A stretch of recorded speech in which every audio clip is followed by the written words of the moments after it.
For that, I would like to give first the most important reason why we're having this type of crisis, itong COVID-19. Sa Maynila po, 14 na naman po ang bagong nagpositibo sa COVID-19 virus.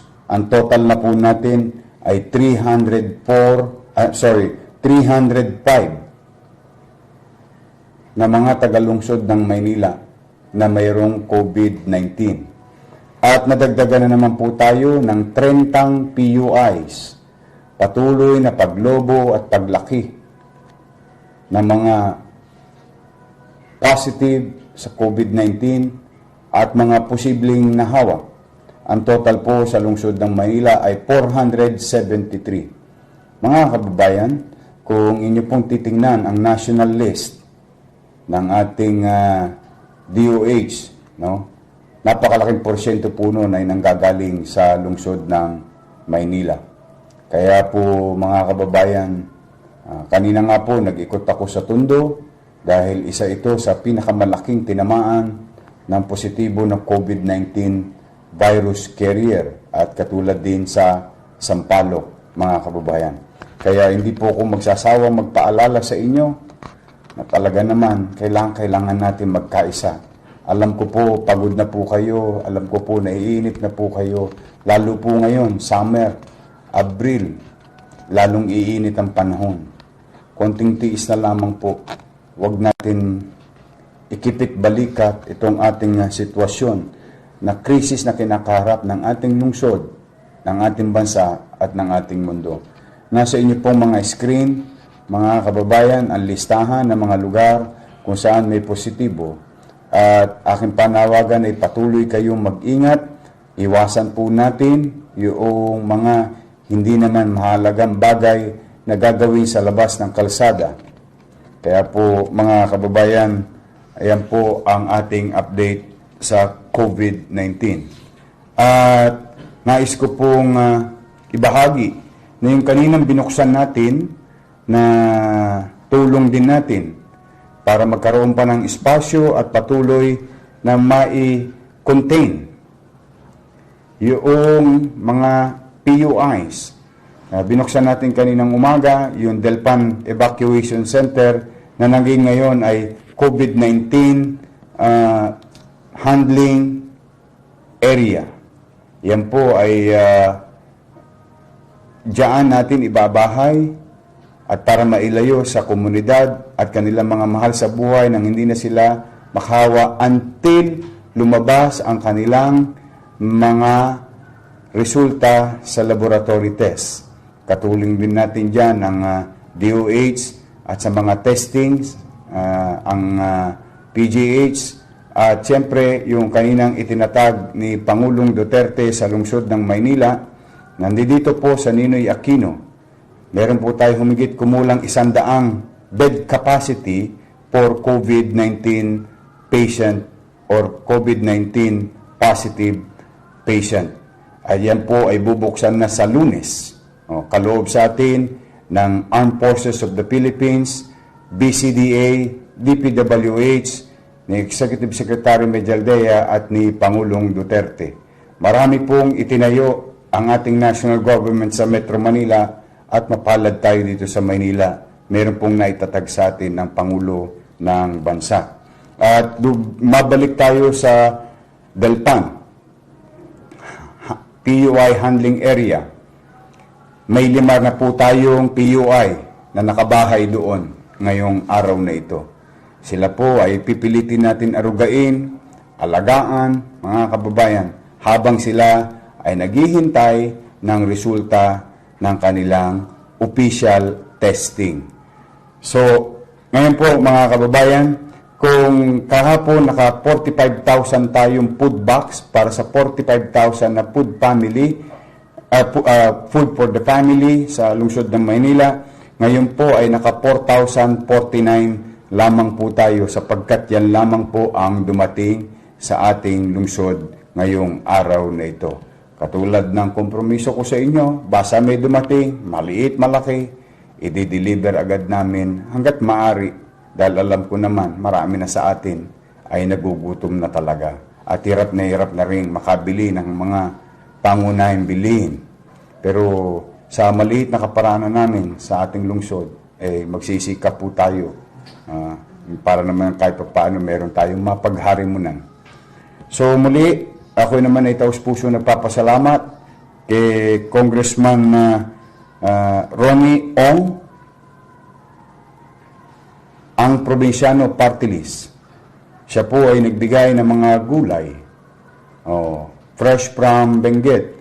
Ang ginawa po niya, tinulungan niya po yung ating mga kababayang magsasaka sa Northern Luzon.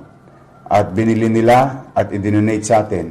Ipadadala ko po yan, ang billing ko kanina kay Direktora Re Pogoso ng Manila Social Welfare Development, dalhin sa Barangay 105 sa Ulingan. At kahit papaano, merong pechay, cabbage at sayote at carrots. Kahit papaano naman mapandagdag din sa mga kakailanganin nila ng mga mahihirap nating kababayan na nakatira sa tabing dagat ng Manila Bay, mga kababayan. So maraming salamat, Congressman Ronnie Ong, ang probinsyano party list. At nais ko rin pasalamatan Super Friends of Sampaloc, 20 packs, MSPI New Coast Hotel, food bags for stranded students in the city of Manila. Opo. Ngayon po, simula kahapon, ngayon, pinipilit po nating akapin, kahit hindi po sila taga Maynila. Dala nang sila'y na-stranded dito sa loob. Itong mga nakadormitoryo, mga mag-aral, dahil alam po naman, bilang isang magulang, nag-aalala din ang kanilang mga magulang sa kanilang probinsya. Sa maliit na kaparaanan ng lungsod, pinipilit natin akapin hanggat kaya natin akapin ang lahat ng mga nangangailangan. We will try to do our best, mga kababayan. At gusto ko rin pasalamatan si Mr. Girl Valenzuela. Nagbigay ho siya ng 200,000 pesos sa ating lungsod, mga kababayan. Sumunod, mga kababayan, ay nais ko muna ipakita itong tungkol sa sabong na ito na nagba-viral sa ating World Wide Web. But for the meantime, I would like to show you, ito po ang graph. Do you have a copy, Jet, please? Makisuyo nga. Tingnan nyo, mga kababayan. Yung kulay pula po, nakikita nyo yung trajectory. Yung kulay pula, yan po COVID-19 positive. Yung kulay green, yan naman po ay yung PUI. Jet, pakita mo yung trajectory ng PUI, ng COVID-19. Yung pula. Ayan po, mga kababayan. Kaya po, mapapansin nyo, pataas ng pataas. Dapat po yan, mabengkong. Ang ibig sabihin, bumaba po dapat yan. Dahil wala nang umahawa sa atin galing sa labas ng bansa. Tayo na po ang nagkakahawaan. Internal na po ang hawaan natin. Kaya ang tanging susi sa graph na nakikita ninyo ay ang ating habits. Dalawin at gawain at pakikitungo sa kapwa natin. Kaya po, yun naman PUI, Jet, makisuyo nga. Tingnan mo. Kala ko po, bababa na kahapon. Ayan po, bumaba na sana. Pero pinagpahinga lang ho tayo ng isang araw. Bumawi ulit, umakyat ulit. Kung nakikita nyo sa yung ikatlong tuldok simula sa kanan, pababa po sana. Pero wag po tayo magre-relax. O kasi po, kita ninyo, talagang uncertain. Walang kasiguruhan ang sitwasyon natin. Kaya ulit-ulitin ko, para po yan mapagtagumpayan natin to flatten the curve, to delay the blowing out of proportion of COVID-19 sa ating bansa, ay kailangan po nasa tao, nasa ating mga gawain at mga ginagawa sa araw-araw. Kaugnay niya tungkol sa mga gawain. Maraming salamat po doon po sa mga tumulong po sa lungsod ng Maynila. Yung po mga sinabi po ni Mayor Isko po uli. Yung sa Ang Probinsyano Party List, maraming salamat po sa inyong tulong. So nakita po natin yung pong pagtaas po ng cases po sa Maynila. So nakakatakot po. Nakita nyo yung mga graph na ginamit ni Yorme Isko. Patuloy pa rin po yung pagtaas at hindi pa rin mababa. So malayo-layo pa po tayo. Sana po sumunod na po lahat. Nakita po natin sa mga kalsada. Tigas pa rin po ng ulo, labas pa rin po ng labas. Napakahirap po ng sitwasyon din po. Siyempre, yung mga lugar po, nung ilang kababayan po natin, ang sikip-sikip. Pero wala po tayong choice sa ngayon. Kailangan po natin sumunod. Ito po ay para sa kabubuti po ng lahat. Napakahirap po magkasakit itong sakit na to sa totoo lang. Sa mga nakikita ko po, talaga napakahirap. So, sana po sumunod na po sila. Sumunod na po tayo lahat. And malalagpasan din po natin to. Laban lang tayo, okay? Magkakasama po tayo, Pilipino po tayo lahat. Sana po, let's stand united sa paglaban po dito. Okay guys, thank you very much po.